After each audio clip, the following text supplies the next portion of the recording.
tanah. Andai kita lah yang jadi nabi waktu itu, andai saya lah yang jadi posisi waktu itu, tinggal sebatang kara, dakwah ditolak orang, mau berdakwah di sini ditangkap, mau berdakwah di sini mau dibuka internet dibully, tiba-tiba kaki sedang berdarah, datang malaikat penjaga bukit. Hai Abdul Somad, tunjukkan mana bukit yang paling besar, biar kutimpakan mereka kepada penduduk yang membuli, mengusir kau itu. Maka langsung saya ambil pena, saya catat Gunung Kidul, Gunung Bromo, Gunung Kelut, Gunung Merapi, Gunung Sibaya. Ini cabutkan, ratakan mereka semua dengan tanah. Tapi apa doa Nabi waktu itu? Apa jawab Nabi waktu itu kepada malaikat penjaga bukit? Apa kata dia? Asallah an yukhrij min aslabihim man ya'budullaha wa la yusyrika bihi syai'a. Ya Allah, keluarkan dari tulang sulbi mereka anak cucu yang akan menyembah Engkau dan tidak akan mempersekutukan Engkau dengan apapun. Doa Nabi dikabulkan Allah. Sekarang Taif ini 100% muslim. Apa takbir-takbir? Pelajaran yang mau kita ambil dari sini apa? Sesakit hati apapun kita, tetap kita doakan. Jadi orang yang ngejek-ngejek Ustaz di internet, yang bully-bully itu Ustaz doakan. Saya doakan, ya Allah, binalah mereka dalam iman dan Islam. Kalau tak mampu dibina dalam beberapa bulan ini, binasakan mereka.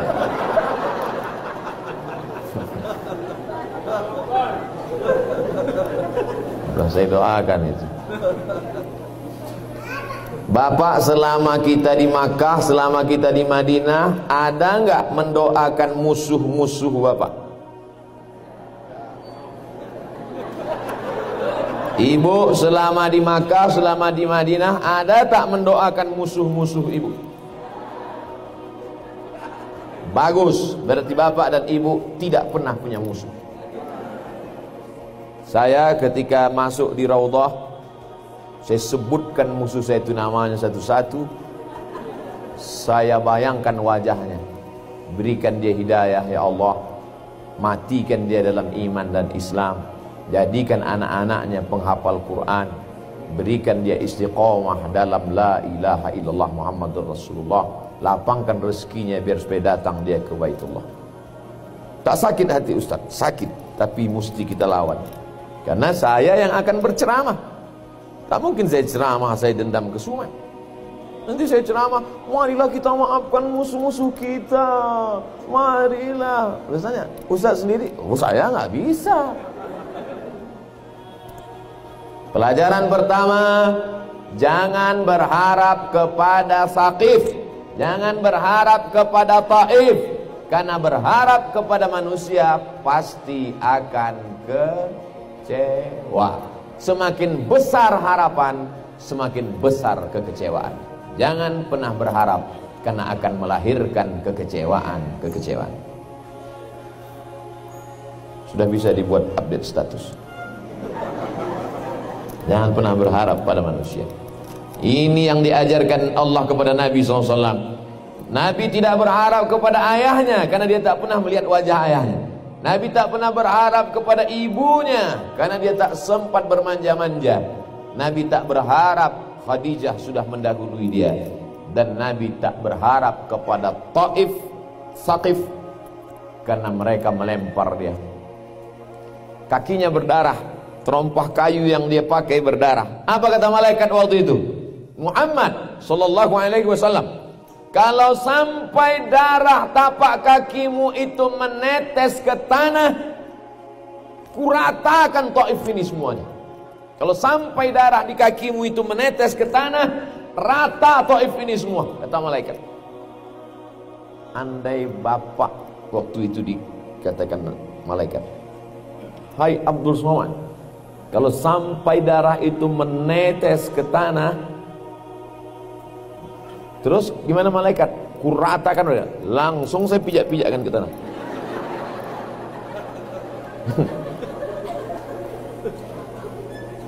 Tak sampai darah menetes di tahan Nabi, karena kalau sampai menetes darahnya ke tanah diratakan malaikat.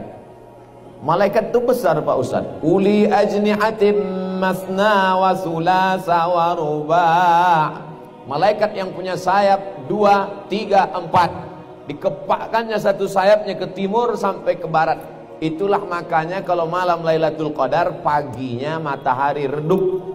Ciri Lailatul Qadar, redup matahari subuh. Salamun hiya hatta matla'il fajr. Kenapa redup matahari saat subuh? Karena cahaya matahari dikalahkan oleh cahaya-cahaya malaikat. Makanya Nabi tidak pernah melihat malaikat Jibril dalam bentuk sempurna ketika di dunia. Karena kalau diperlihatkannya bentuk sempurna, tak muat dunia ini. Laqad ra'ahu nazlatan ukhra inda sidratil muntaha. Nabi melihat bentuk Jibril utuh sempurna ketika Isra Mi'raj di Sidratil Muntaha. Karena di dunia ini tak muat. Jadi malaikat itu kalau mau meratakan di dunia ini sekali hembus saja, habis. Gini kan sayapnya sekali, selesai. Makanya yang sombong-sombong, yang angkuh-angkuh, yang sok-sok mantap, yang sok-sok keren, yang sok-sok hebat itu malaikat udah lama. Kata malaikat, ini sedikit aja kata. Tapi kata Allah, jangan, biarkan dulu dia bernafas dengan udaraku, dengan paru-paru yang kutitipkan padanya, sampai dia beristighfar. Makanya doa Nabi Isa alaihissalam, in tu'adzibuhum fa innahum ibaduk. Kalau kau mau azab mereka ya Allah, sesungguhnya mereka adalah hambamu. Tapi Allah itu apa? Rahmati sabaqat ghadabi. Rahmatku lebih mendahului murkaku. Allah punya rahmat, Rahman, Rahim. Tapi Allah juga punya murka, Azizun Dzuntiqam, Maha kuasa untuk membalas dan menghukum. Tapi pertama kali kita buka Quran, Bismillahirrahmanirrahim. Coba bayangkan kalau pertama kali buka Quran, Bismillahirrahmanirrahim. Sudah rata semua dunia ini dengan tangan. Pelajaran pertama, jangan berharap pada manusia, akan kecewa. Pelajaran yang kedua, susah hati, berdarah kaki, tapi tetap saling mendoakan. Ini baru lapar dikit aja udah nggak mau mendoakan. Ustaz kok tahu kami lapar? Saya lebih lapar. Bapak Ibu yang dimuliakan Allah Subhanahu wa taala. Sama seperti biasa, 60 menit. Yang pertama, jangan berharap pada manusia karena akan melahirkan kekecewaan. Yang kedua, semarah apapun kita, seemosi apapun kita, berdarah-darah pun kita, tapi tetap mendoakan, Allahumma hdi qaumi fa innahum la ya'lamun. Berikanlah hidayah kepada kaumku karena mereka berbuat salah itu karena tak tahu. Yang tak tahu kita kasih tahu. Sudah kita kasih tahu, tak juga dia mau tahu, mudah-mudahan Allah beritahu dia dengan rahmatnya. Yang ketiga, Nabi SAW bernaung, bersandar ke satu batu. Bersandar ke batu. Orang kalau bersandar, duduk bersandar itu kan pakai siku kan? Siku sandar. Ibu pakai siku kan? Nah, pakai siku. Siku itu bahasa Arabnya ku, kaf, waw, ain. Ku, apa namanya? Ku, bersandar di siku.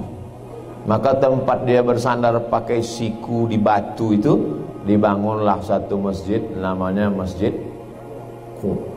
Makanya tadi saya tanya, Ustaz nanti kita habis ini dibawa mampir ke Masjid Ku? Iya, nanti ditunjukkan Masjid Ku. Tapi jangan bayangkan masjid yang besar sebesar Masjid Nabawi. Kecil saja. Cuman beberapa kali terjadi pembakaran, penghancuran, karena dianggap tempat-tempat ini menjadi sumber bid'ah, sumber takhayul, sumber khurafat. Orang mengusap-ngusap batunya. Jadi dilema juga memang pemerintah Saudi Arabia. Kalau dibangun, dibuatkan, nanti orang mengusap-ngusap. Nanti orang melakukan perbuatan-perbuatan yang keluar dari syariat Islam. Kalau diratakan dengan tanah hilang, berarti sudah menghilangkan situs sejarah. Sekarang saya tanya, gimana posisi apa yang Bapak Ibu lakukan seandainya Bapak Ibu diangkat menjadi Menteri Cagar Budaya? Kemarin waktu berkunjung ke sumur-sumur itu, saya tanya sahabat-sahabat saya, kawan-kawan